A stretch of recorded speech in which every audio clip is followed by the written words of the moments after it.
Debt slavery is coming, and we're on the verge of a new monetary world order. Elon Musk, among others, is now talking about this. Ordinary people could lose everything, but people with hard assets like Bitcoin could massively benefit from this. The debt excesses will start here, driving the US into bankruptcy. This isn't some kind of joke. Elon Musk is actually saying this. We're going to look at the highly controversial statements and the debate they've sparked. The whole thing has racked up millions of views again. Just a single tweet already has 30 or 40 million views or something like that. The next $5 trillion debt collapse is looming. The US is already at 37 trillion. We're then looking at nearly 42 trillion. And anyone who isn't invested in hard assets like Bitcoin could potentially have a massive problem here. We'll take a look at what exactly Elon Musk means by this debt excess, this debt slavery that's coming our way, and why the new world order could change everything, not just for Bitcoin, but also for the traditional financial system. But first, let's hit the like button down below for freedom money, for Bitcoin, for higher Bitcoin prices. But now, as always, we'll start right from the beginning, and later we'll get to the new world order, the new monetary world order that's emerging here. Here we see a pretty chill tweet from James Lavish, who also tweets a lot about the entire global debt situation. The debt spiral, that's one of his main topics here, and why this is going to drive Bitcoin prices up. He says here, "Good evening. The new budget reconciliation bill, also known as the Big Beautiful Bill, proposes raising the debt ceiling from $36.146 trillion to $41.146 trillion, or by another $5 trillion. I wish you a pleasant night." And with news like this, Bitcoiners can of course sleep really, really soundly. But people who have their money in savings accounts, and also those individuals who invest in various bonds and so on, they could potentially end up being totally caught completely off guard, perhaps even blindsided, if they suddenly realize, damn, now I've got a very real and significant problem on my hands. Inflation just keeps rising here. And then we have the prominent figure of Elon Musk here, who is also issuing a very serious and significant warning and making it abundantly clear. If this substantial debt ceiling is indeed raised by a staggering $5 trillion, the very same $5 trillion that James Lavish has just recently mentioned, then this will undoubtedly represent the biggest and most unprecedented increase in the entire history of the nation, truly the largest hike ever witnessed. And consequently, the United States is now on the fastest and most perilous track towards an inevitable state of profound debt slavery. And what he means by debt slavery is that at some point, the interest payments become so overwhelming that you can hardly afford anything else. Already in the US, more is being spent on interest payments than on the military. And all of this is going to keep rising rapidly, and it's the same in Germany and in the EU. And people just keep taking on debt, and it works out for a while. You can also steal a whole lot from the future this way. I saw a really cool talk by Jack Manners, who also said that we're basically stealing all the wealth, all the monetary power from the future, but at some point, someone has to pay back those debts. And if the debt doesn't get paid back, then the burden just gets shifted onto the savers in the form of inflation. And we simply can't keep living beyond our means all the time.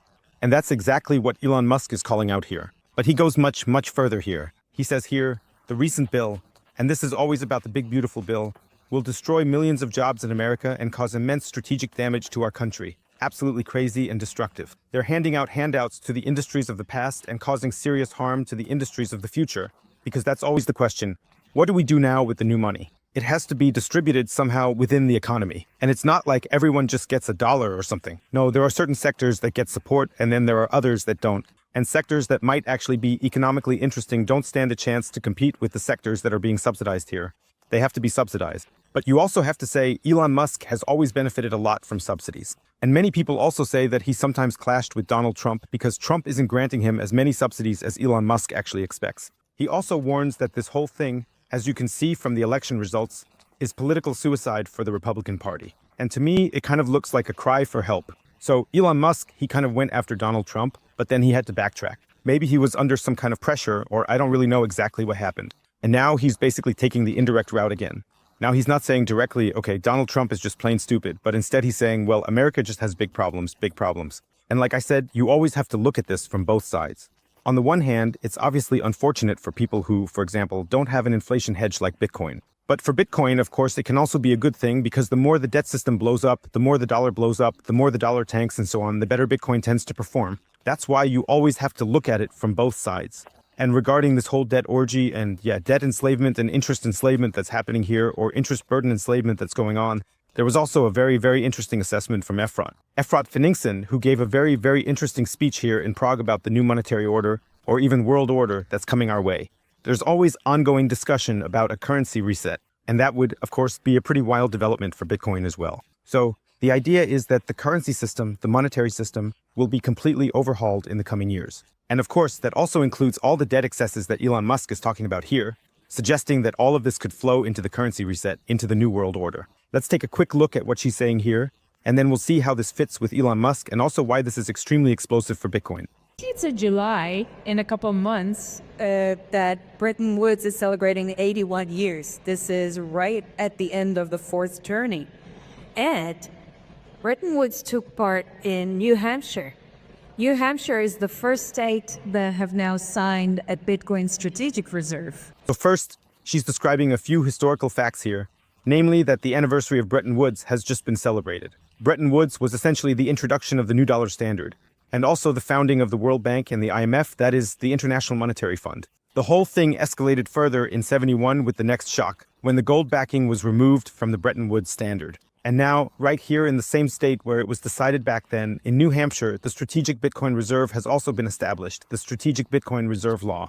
And she sees a parallel here because back then the fiat system was basically introduced there. Now, the Bitcoin system is kind of being introduced here in a similar way. And of course, it could just be a coincidence or something like that. But what I want to say here is that back then we established the fiat standard. And now we're basically at the beginning of the Bitcoin standard. And we also see that back at Bretton Woods, okay, people sat down together, thought things through, there was a conference, what could be improved? Then they came up with all sorts of fiat ideas, fiat constructs, just made up in their heads. And that actually worked more or less okay for maybe 50, 60, 70 years until it just stopped working. Well, actually, it didn't work for 70 years. At the beginning, it might have worked reasonably well. Then it started working worse and worse, and people realized, okay, hey, we need to change something. And now Bitcoin could be that change because we've already tried so many different fiat experiments. We've had one kind of fiat money and then another kind of fiat money. And there probably won't be a huge Bretton Woods conference for Bitcoin where we set up some kind of new world order with Bitcoin and have a Bretton Woods 2.0 in Bitcoin. It's more likely to be a decentralized conference, and I don't really know how you would imagine that. I mean, there are also people who say that there will eventually be a Bitcoin Bretton Woods conference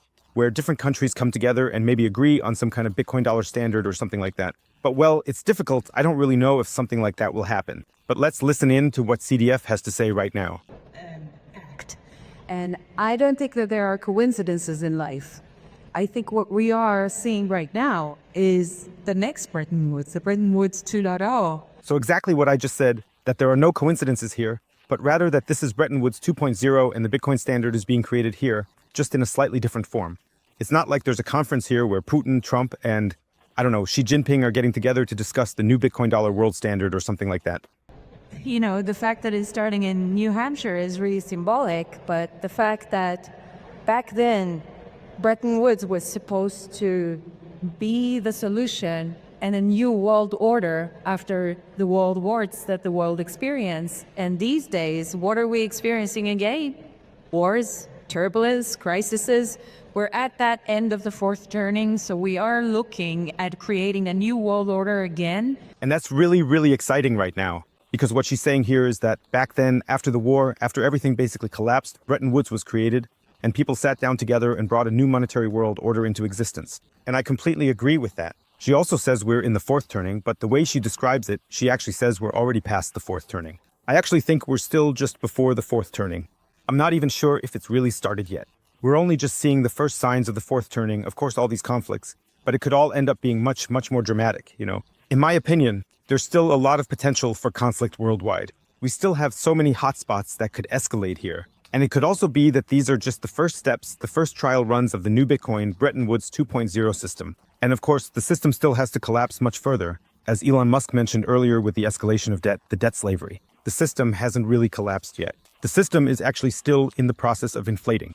Now we also have central bank digital currencies, CBDCs, coming up. In the US, there might be other instruments coming as well, and so on. That means I don't see the big collapse happening yet. In Germany and so on, people are still doing very, very well. People live in a very, very, well, I'd say prosperity spoiled. Like I always say prosperity spoiled society, but I don't mean that in a negative way or anything. It's all cool that people have this prosperity and so on. But now people are really resting on their laurels.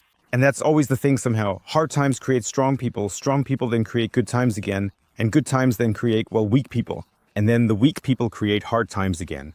And that's kind of the generational cycle we have going on.